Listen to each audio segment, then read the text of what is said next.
Welcome to the Big E Outdoor Radio Show with your hosts, Big E and Brandon of Big E TV. Found nationally on your favorite outdoor television channels. Big E Outdoor Radio challenges all the hot topics in the outdoors, from racing to hunting and even grilling in the backyard. Our mission is to educate on the facts of the impact of the outdoors on all our lives and encourage good stewardship and good fellowship among our ranks. Follow Big E Outdoors on Facebook at Big E Outdoors and Big E Outdoor Radio. Send us feedback and get in on conversations with us. Fasten your seatbelts, because this ain't your daddy's morning show. We'll be right back with Big E and Brandon in the morning on Big E Outdoor Radio.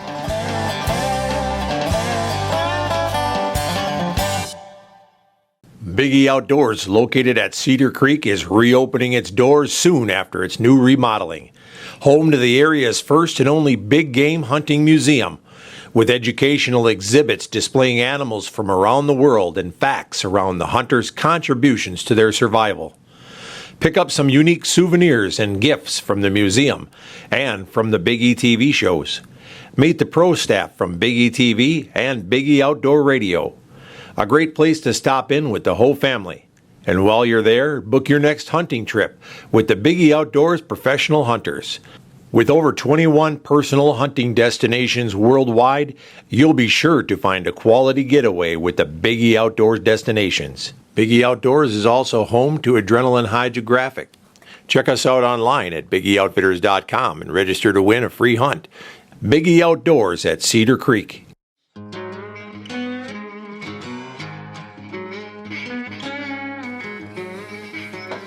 Hey, welcome back to Big E Outdoor Radio. Here we are at the top of the third hour, and great show that we're having here today. But again, Big E's going it alone because Brandon is out on his honeymoon. But I think we're going to try to get him on the phone here in just a little bit.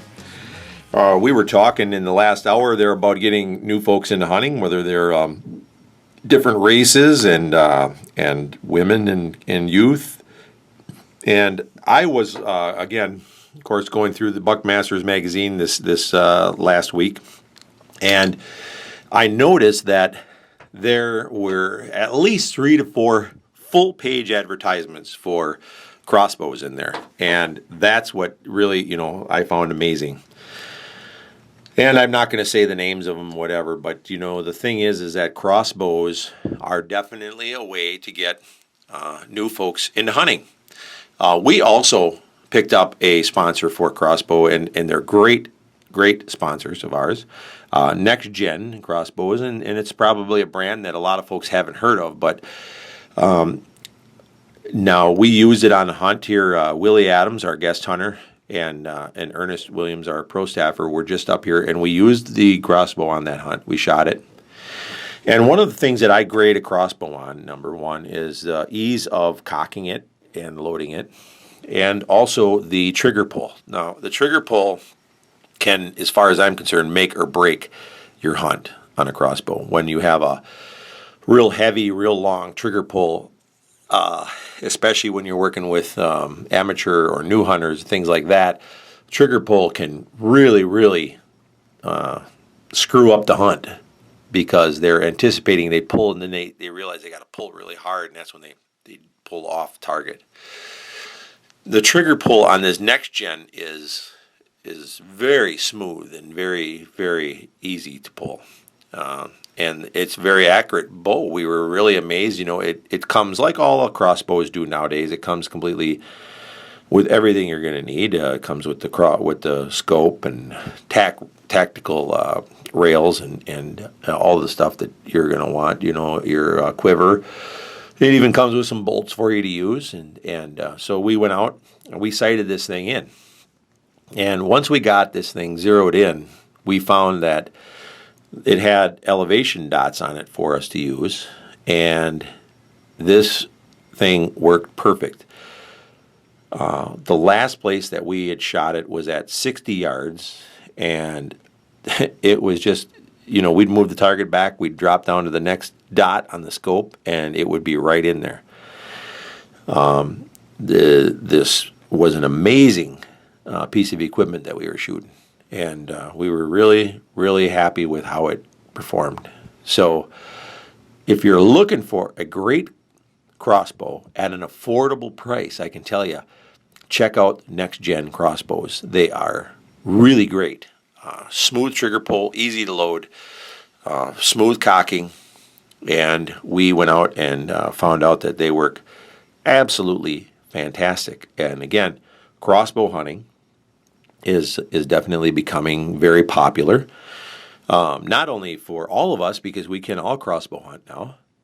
So it's becoming kind of a new sport for a lot of folks. And, I'm even going to try doing some crossbow hunting here this year.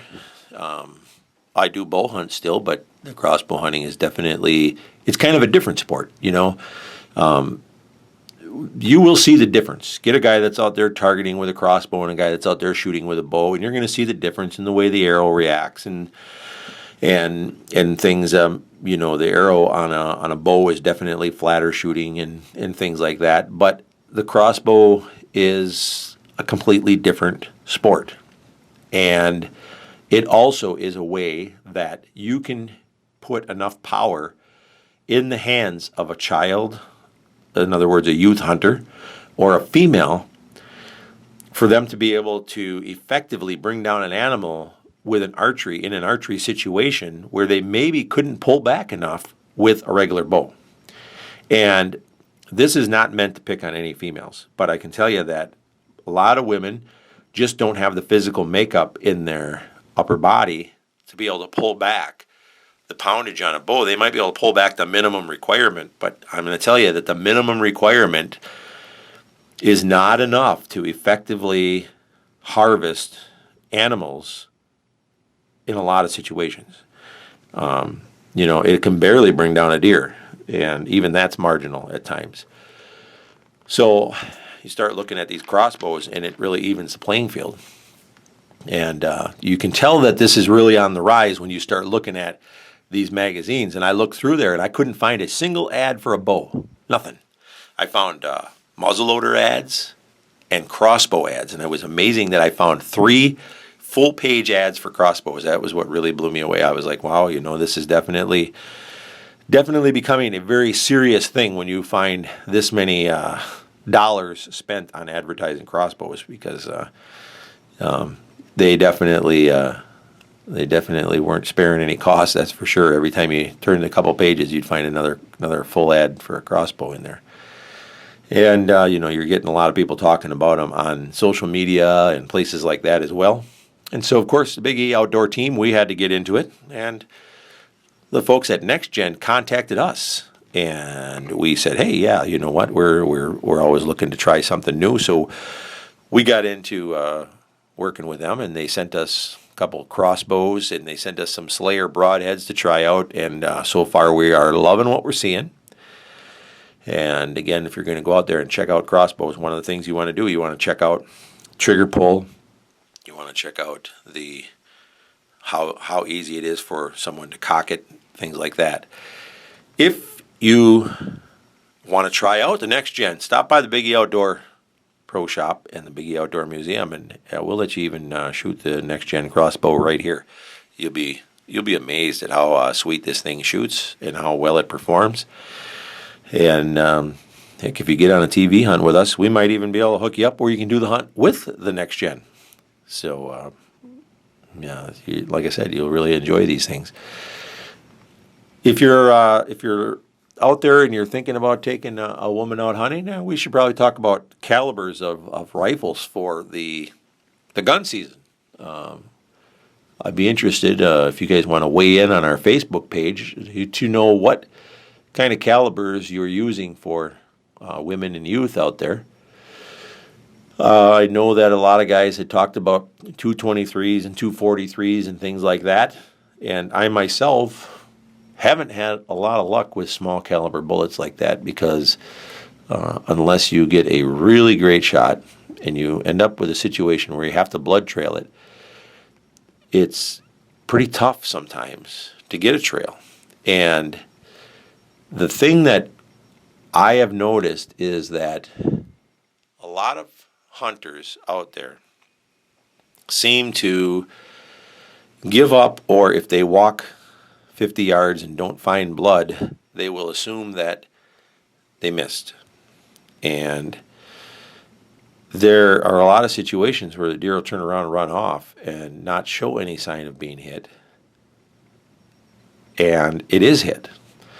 All you have to do is be 2-3 feet off in one direction or another, and you won't even notice that you have blood, because you won't be able to find it. So if you are looking for some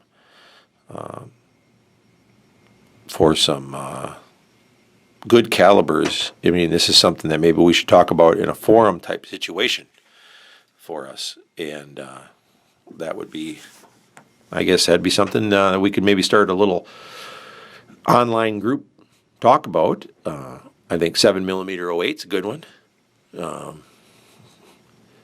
308 is a good caliber.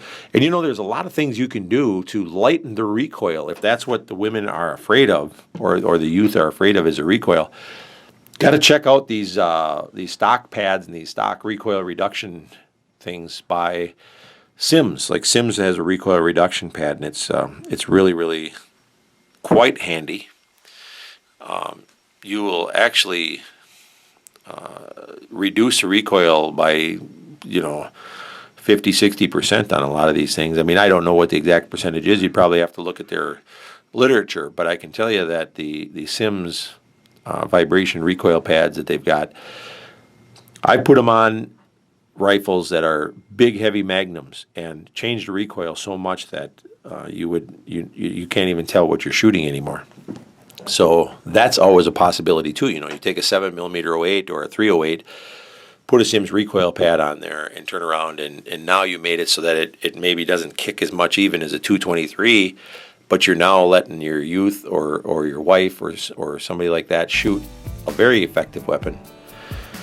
And something that you can get a bullet that's going to mushroom out, give you a good entrance and exit wound, and do an effective job at bringing your animal down. So these are things you can do to kind of help the situation out a little bit, instead of buying them a gun that probably should be used for varmints instead.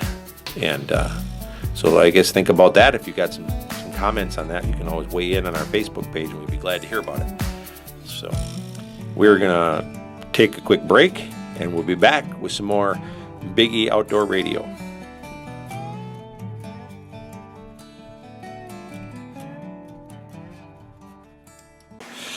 Well, welcome back to Big E Outdoor Radio, and hey, I finally hooked up with my absentee co-host that we've been giving a hard time to here. Hey, Brandon, how's the honeymoon going there? Oh, it's going pretty good, actually. You got me and Megan both on the line here.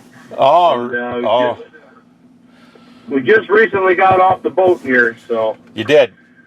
So yeah. You're kind of like a boat refugee now. Yeah, kind of like that.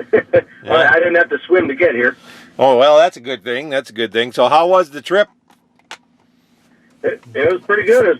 We've, when I was a kid, I know you've taken us on cruises and stuff in the past, but we've never had a chance to stay on the island, and that was a pretty cool experience. We stayed right on the island, had an ocean view hotel room with a patio, could walk out and look over the beaches and the ocean, and it was actually pretty neat. Did you have anything that you could hunt while you were there? Did you find anything to kill? There were a bunch of little lizards running around there that I tried to chase down, but I didn't try to kill anything while I was there. Well, at least mostly because they didn't let me drive anywhere, so I didn't really lose my temper. Oh, okay. But at least you could hunt some lizards. That's a good thing. Yeah. I tried to catch one with my hat, but I didn't want to ruin my hat because I'm sporting the Super Bowl champions, the Green Bay Packers hat from a few years ago. So. Ah, okay. How'd that work out for you? Oh man, it got all kinds of attention. You would not believe the amount of Packers fans in the Bahamas. Holy smokes! Wow. We got cheeseheads all the way down in the Bahamas. That's a good thing. Yeah. Cheeseheads are worldwide, man. Hey, Yeah. in the first segment, Brandon, I actually had Ernie sit in here with me, and he actually sat in for you on the first segment, and the topics got a little bit interesting, I guess you might say, a little bit heated. Oh yeah, Yeah, yeah. yeah. I'll fill you in quick because we started out talking about wolves in Wisconsin, and of course, in the Wisconsin Outdoor News, they're talking about that guy down in the Colburn that got attacked by wolves. Of course, yeah. And of course, right now he's under investigation, and he could face possible charges because they have to first of all see whether they're saying he might have actually just tried to poach a wolf. Or whether he really got attacked because there's no marks on him, he's got no torn clothing, and so they have to evaluate his account of the situation and all that. Huh. So, That's interesting. But I did read the article, and it didn't say that a wolf actually grabbed him in there. It said that when a wolf came in towards him, and he was able to kick it away. right. Why would anyone let a wolf attack you first or bite you before you did anything? Obviously, you're going to defend yourself, so. Exactly, yeah. I wouldn't let a wolf get that close. I'd be shooting it, too. Yeah. So that was kind of interesting. And the next thing that we talked about, which, I'll come back to the wolf thing. The next thing that we talked about with Ernie that got really interesting, and he brought up the fact that he is a man of color, in this situation. And why? Because we started talking about the same federal judge, I believe it's the same federal judge, that put the wolves on the endangered list for us and really screwed things up. Yeah. Went ahead and is now allowing the Indian tribes to hunt at night in the state of Wisconsin. And they do not have to stay on the reservation. They can go on any public lands that they want to. That is bogus. And they are able to hunt prior to the season. So before we get to gun season, the Native Americans will be able to go out with their spotlights and they can hunt at night. So that's pretty ridiculous because we all have to wait for the season to come, and we've been watching bullwinkle all year long, and then these guys can come and go as they please, hunting at night and pretty much poach it legally, right? And yeah, that's ridiculous. So when I got into that, of course, Ernie, he says, this is getting to be ridiculous. Ernie being a federal employee, and also, then he said, I'm a man of color. He said, how far can we push this? Maybe, he said, this is ridiculous how far people start pushing things and are going back to wanting stuff given to them for stuff that happened with our ancestors that has nothing to do with us. Yeah, it has nothing to do with the people that are alive here today. Yeah. And also the guest that we had in camp this week, Willie Adams, Ernie's friend, he is African American, and he's a park ranger. He's a federal park ranger, and it's like he said, that I don't care what the Indians say, their hunting traditions, they never hunted at night.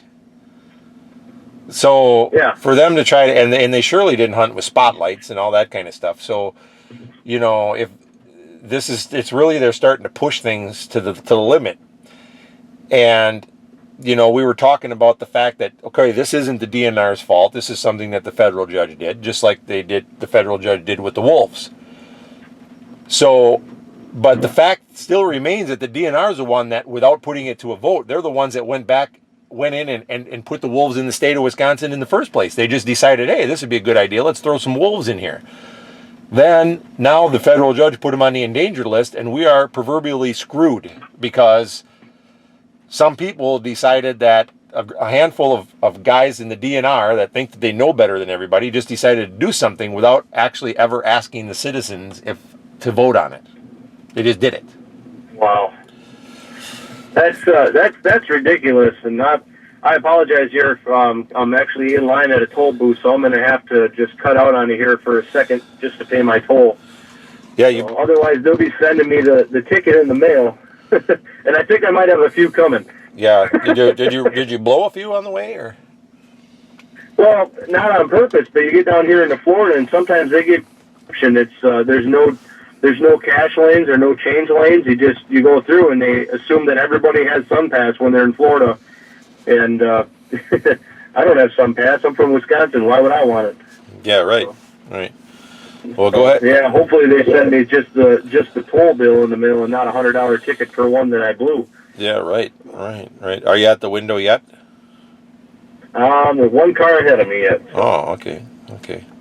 Yeah. Well, we'll let you pay your toll there, and then and I'm like I said, I'm kind of interested, to get your weigh in on the topics. But like I said, Ernie he was blown away by the stuff that we're having to put up with up here. He thought that was just ridiculous.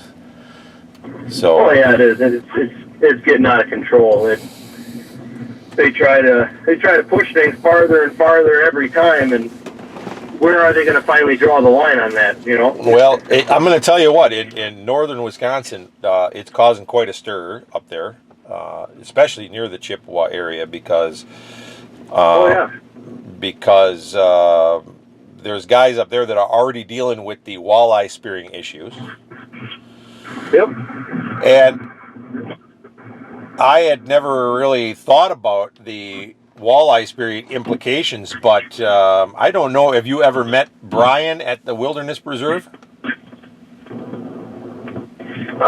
No, I don't think I have. Okay, he's one of the guides up there, and Brian, real nice fella. His job in the rest of the year is he is actually a fishing guide. So he can put people on muskies and walleye and all kinds of stuff like that. But he will he does walleye fishing, and while we were up there we had some guests up there, and he said, yeah, I can get you on some walleye, but I can't get you the big ones because there aren't any around. He said all the big ones. Sure, 'cause they spear them. He said, yep. He said all the big ones are speared, and he started explaining what happens, and he said all that's left is the little ones. So he said we can get walleye, but we'll never get any big ones up here. And then I started realizing how this affects the people around there and why they're so upset with it. So yeah, it's quite an issue, when you start thinking about it. So yeah, that's crazy. I cannot believe that an actual judge passed that for the Native Americans to hunt at night. That's, and get this. Not just on the reservation. They can hunt anywhere. That's crazy. Yeah, get this. They have to go through some kind of a little course, like a nighttime hunter safety course, like Poachers 101 or whatever the heck it is. But welcome to Poachers 101. Yeah. And then they're supposed to shoot into a backstop, the judge says. Well, what in the world? They're not shooting into a backstop when they're poaching big bucks at night. Come on. That's ridiculousness. That just tells you that judge is definitely snowballed, and definitely some kind of liberal, I guess. It's. There's a wild gator sitting right there next to us on the road there. Really? Whew. Yeah, sorry, I get a little ADD, but that's something worth getting ADD over. Really? Yeah. Well, there you go. There you got. We're right in the middle of Orlando.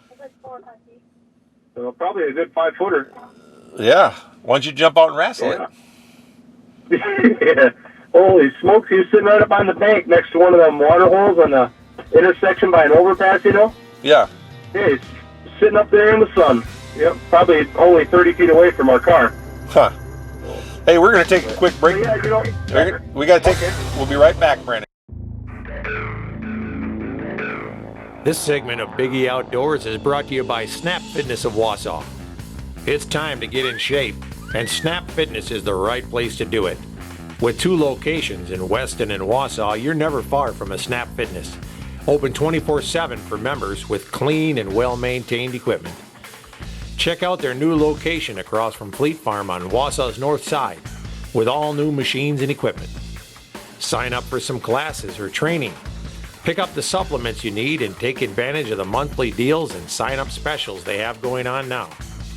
The staff at Snap Fitness is waiting for you to assist you in any way they can. So head on down to Snap Fitness today and get signed up.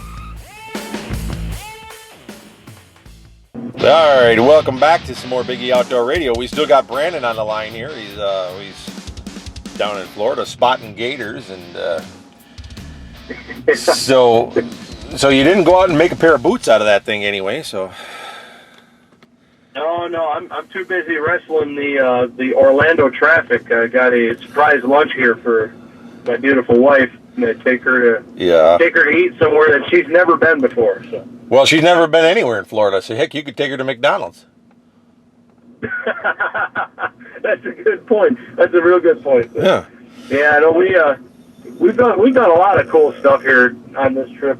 You know, they're all first time experiences, and they're some of them were first times just for her, but for me they were all like first time experiences again because I've never done them with her. So. There you go. Hey, I was telling people in the very beginning that you were off on your honeymoon, and so then you just joined the ranks of those of us who are eternally wrong. Yep. Whether you're right, you're still wrong. That's right. Yeah, that's right. So, but we wish you luck in that. So, did you tell her where you're taking her to lunch, or is that part of the surprise? No, it's a surprise. She knows the vicinity because I let it slip that we were going to downtown Disney, but I have not told her where. Oh, I got an idea where. So, okay. Yeah, I'm sure you do. Yeah. Well, that's good. That should be interesting. So, I just. But we can't stay long in Orlando because once we leave here, we're heading up to the racetrack, and we may even try to catch tomorrow's race, the Xfinity race. But we are going to Talladega. We're going to watch the big race and hope that Junior gets in. So. Well, he's supposed to get lucky. If he gets this win, he gets into the last 8 people in the chase. Yep. Yeah, but he has to win. He cannot race his way in. He has to win this time. Oh yeah. Well, this is his track to win at. Yeah. Well, I'm sure that the rest of Junior Nation is biting their nails clean off right now, hoping that he gets the win. And the bad thing is at Talladega, anything can happen. Yeah, so, yeah. You get caught up in a wreck just like that, and it's anybody's race, really. That's the one cool thing about Talladega. It's anybody's race. Even the smaller teams have a chance there. So yeah. It's all in how you play the draft. Play the draft. It could be fuel. It could be just about anything that could happen there. So. Yep. So. Yep. Well, while you're down there, you might want to pop in. We got a lot of friends down in that Alabama area. We just sent 4 deer heads and 2 racks back with Ernie. So he's delivering. All right.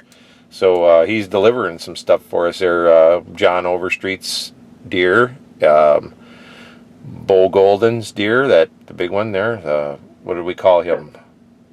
What did we call that deer? Remember we were calling him something? High and Tight? Oh, I can't. Yeah, I think there was High and Tight, yeah. Yeah. And then we had Jeff Hicks and Tim Hughes. So all them deer are going home. They should actually be all delivered today. So those guys very good. Bucks. Yep, they'll have their bucks. And then we sent a couple racks down for Trey Witherington and Steve Nichols. So all those guys should have their stuff today. So yeah, that's kind of interesting. So we got some places down there in Florida that you could hunt if you wanted to do that instead of going to the race, Brandon. Yeah, I don't want to do a hunt on the honeymoon, and I'm not giving up tickets to Talladega for anything. I've been wanting to go to Talladega for a long time, man. Well, you already pushed it far enough to get your wife to do a race on your honeymoon. I figured why not go a little further and see if you get her to do a hunt, too. Yeah, I'm not going to push it. See what you got there. See what you got there. Yeah, test the waters. Yeah. No. Put your, you got your toe in. Why not just jump in and see what you got there? Well, the thing is, would you rather lose a toe or would you rather lose a leg? Yeah, I guess you got a point, Dad. So, nobody got seasick on the cruise, did they? No, actually, we had some pretty rough seas when we left Florida to go toward the Bahamas. We had 10, 12-foot seas, and there were people sick all over the boat. But Megan and I were fine. Megan had her Dramamine that she took, but no, it was pretty smooth sailing last night on the way back. But unfortunately, I got one of my well-timed migraine headaches that lasted for about 4 or 5 hours. I was in our cabin sleeping and popping pills like crazy, trying to get rid of a headache. Oh man, that's too bad. Hey, we broke in the next gen crossbow. I don't know if you've checked out the Biggie Outdoor Facebook page. You'll see we broke that in while you were gone. Yeah, I haven't had a chance to check much out. I just turned my phone back on here not too long ago. So yeah, we checked out we got that all sighted in, and I'm telling you what, that thing shoots smooth. And we're gonna have to go do some hunts when you get back. We'll take Megan out, let her use that thing, and I'm telling you, it's a great crossbow. It's unbelievable. Got a great trigger, and we got it all. Yeah, Willie helped us put it together. He said he didn't mind reading directions. Yeah, see, I'm not a guy for reading directions. I just I can't swallow that. I got a little too much pride, I guess. Well, the funny thing is, we put the scope on it, and left and right was perfect, and we only had to raise it up a little bit. It was on, and guess where we sighted it in, Brandon? Did you sight it in the store? Right in the museum, you betcha. We got 20. we got. I was figuring that. I know you had the target in there. I was looking at that target, wondering who's going to be the first one crazy enough to shoot at the target in the museum. That's right. We got 20 yards in the museum that we can use, and by golly, we sighted that thing in and got her dialed right in, and inside the museum at about 10 o'clock at night. Well, it's a good thing that you didn't have that thing too far off. Well, it went through the back wall, and it had been back in your dipping shop there someplace. So. Yeah, shot a hole in my tank or something. Yeah. Yeah, but no, it was. We got her sighted in, and it was kind of fun doing that inside. So, at least we know we can shoot bow. We can shoot bow and we can shoot crossbow inside the studio or inside the museum if we want to target a little bit. Well, yeah, there we go. Now we know. Yeah. Yeah, we're actually just getting ready to turn into the Disney World property. So Megan's taking pictures like crazy. Welcome to Walt Disney World, and there you go. It says it's the happiest place on earth, but one car over, we got a kid who's kicking and screaming. So. Oh, he's not so happy. He's not so happy then. Yeah. Well, I used to work for that company. Yeah, that's right. I forgot about that. Yep. I used to work for a mouse. Can you believe that? Yeah. We actually drove past your old accident site the other day. Right past the Marriott Trade Center. Yeah. Okay. We drove right past there the other day when we were going to SeaWorld. Yeah, this is one of my accident sites. It seems like I got them all over the place. Yeah, especially in Florida. You got a couple of doozies in Florida now. Yeah, that's right. Did you go by the one where I wiped out the motorcycle? No, we didn't go near Tampa. So yeah, we didn't go near Tampa. Oh, okay. I'll tell you what, we timed that well, because if we had gone when we initially planned this honeymoon, we'd have been right in the middle of Hurricane Joaquin, and any later. If we'd have planned it any later, I don't know how much that hurricane, I think it's Patricia or something like that, that's coming toward Mexico. It's a big one. I don't know how much that would affect anything, over on our side of the country that we're on right now. But it looks like it's a really big hurricane about to hit over there. That's going to be a devastating storm. Yeah, it's quite a hurricane season again down there.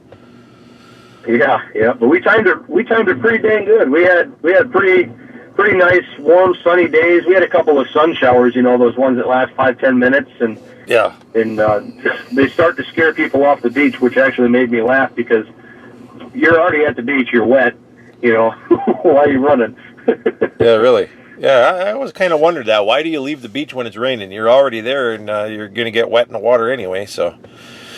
Yeah, exactly. Yeah, unless it's lightning, I guess there's really no reason to get off the beach. So, did you see any sharks or swim with the dolphins or anything? No, we didn't swim with the dolphins. They jacked that price up pretty hardcore since we were there. Really? It was about $200 per person if you wanted to swim with the dolphins. Really? Really? I guess them So them dolphins are kind of greedy now, huh? Yeah. So we got to pet some stingrays and stuff at SeaWorld, and enjoy some of that. Yeah. But yeah, we did not swim with the dolphins. In fact, we did the only add-on tour thing that we did do while we were in the Bahamas was it was just a late night thing. It was from 5 o'clock at night till 9:30 at night. We did a bonfire on the beach at a resort just down the road. Oh, okay. And they had a fire dancer and some of those competitions where people get goofy and try to dance, and then the Bahama Mamas get to them and they start to get kind of goofy. Yeah. Oh yeah. Well, Brandon, you know what? I appreciate you taking time out of your honeymoon to call in, and we're going to let you go so you can just enjoy your lunch there, and Right. we'll talk to you when you get. Hey, welcome back to some more Big E Outdoor Radio, and we are finishing up our show, wrapping up the last hour here at our Big E Outdoor Studio down here at Cedar Creek Mall. And like I said, you got to get down here and check out the new face at the Cedar Creek Mall. It's looking really awesome. We had Brandon check in with us while he's on vacation down there in Florida. He's actually seen an alligator while he was on the phone with us there. But, he doesn't have his bow or his gun with him. So we're going to, you know what, while we're in this last hour, let's actually take a quick break and check in with one of our outfitters or sponsors here. So we're going to make a quick phone call and get someone on the line. Yeah, we're actually on the air recording.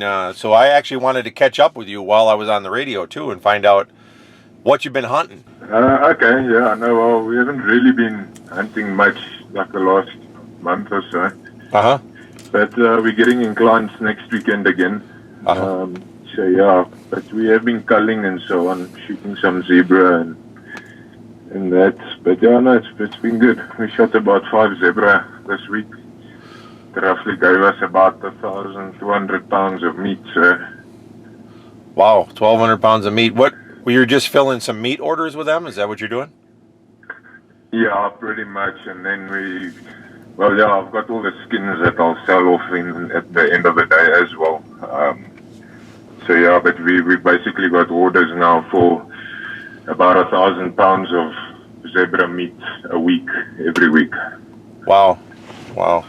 So yeah, we're actually doing very well with that part of it, the more of it now. How about giraffe meat? Yeah. Getting any orders for giraffe? Giraffe and zebra, it's all the same. Giraffe, zebra, it's the same class of meat. So yeah, no, we definitely either one. It doesn't matter, either. So. Oh, okay. All right. Yeah. So then you just go out and cull whatever where certain farms have some culls or what? Yeah, it's basically landowners that have like a surplus of game. Then I'll fix a price of them, and then I'll go cull those animals, and then basically straight into the processing plant, and then it gets distributed. Wow.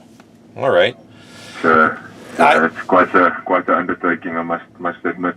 All right.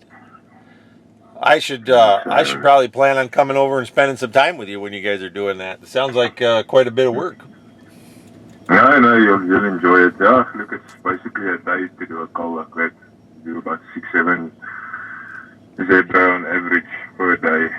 Skin them out, get them in a truck, in a cold truck, move them. The next day we start working with it.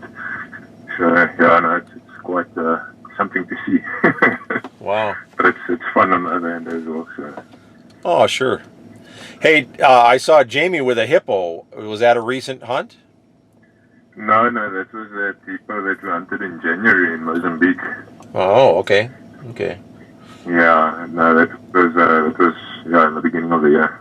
Okay. I didn't know if maybe you guys had been back there or anything, so. No, we're gonna probably have to go up soon again as well, so we'll see about that, but it's nothing planned or set in stone yet. Okay. Well, we're trying to get folks in in our area here. We're going to do some special banquets actually that we're going to offer just for our area, just people that are folks that are in the central Wisconsin area, and we're going to try to get them to come to a special invited dinner and talk to them Yes. about some big game hunts and talk to them about Africa as well. So, Okay. you're still planning on coming to Wisconsin, right? Yes, I am. I'm just not too sure on my dates. But if you can let me know what when would be the best time for me to be in Wisconsin, then I can obviously plan everything accordingly. Because I'm thinking about doing the Fred Hall show in March. But if you think I should come a bit earlier as well, I can do that as well. What are you going to do in March? It's a show. It's a Fred Hall show. Oh, okay. In California. Okay. Well, So, yeah, March, I guess that's fine. I was kind of hoping that you'd come up here while there still was a Packer season, and we could take you to a game. yeah, no, I definitely still want to come in. Like I say, I haven't put anything in stone yet. I'm still hoping to come in January, actually, to be honest. But everything is kind of depending on the show as well. It will be good for business. Definitely. So yeah, so that's because I don't There's really do shows, and this one just I've got a lot of interest in it. yeah. So yeah, I'm kind of looking forward to it. So, but like I say, nothing's set in stone yet. So, but we'll figure everything out in about a month or so, and we'll see exactly where we're standing with everything. All right. Well, I tell you that there's plenty of interest in people coming to Africa around here. In fact, I got one guy that he wants to just bring his wife and come over there and just do a photo safari. Yes. Yeah, I know. Look, we definitely cater for all of that. So there's no issues. We can do that, no problem. Okay. All right. Well, that's good to know. If our last Packer game, I think, is January 3rd, unless they make the playoffs, and right now that's looking pretty good because they're 6-0. I don't know. Do you follow that? I try to, but the U.S. sports in South Africa is a bit limited, but we try. Yeah. You'd probably have to follow online. That's about the only way you're going to get it. But Yes. I know we do everything basically online. So, but it's challenging, but there is ways to do stuff. So. yeah, and I suppose when we're playing, it's probably the middle of the night over there. So. Yeah, that's the other problem. So, but I don't really mind. I'm awake that time of the night anyway. So. Yeah. It's not really an issue. So basically, this time of the year, it's summertime over there, so it's hot, and you don't have a lot of hunters. Yes. You don't have a lot of hunters, huh? Look, we everything slows down this time of the year. Everything starts calming down, and the hunting slows down and all that. But yeah, we'll probably pick up in about February or so again. February, March, maybe. We'll start with the hunts again. Okay. Yeah. What about snakes? Do you run into a lot? Really much. Sorry. Are you running into a lot of snakes right now? Yeah, there's an odd snake or two. Nothing to really be worried about. I mean, you see them way before the time anyways.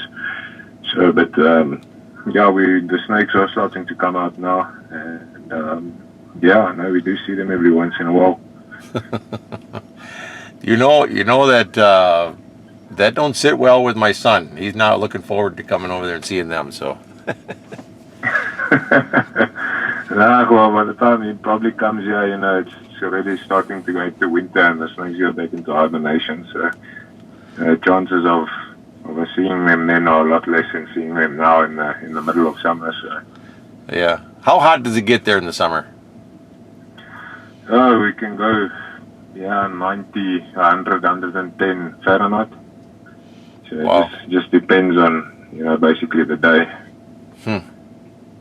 Well, we got places around here that get hot like that too, so I guess it's not that much different.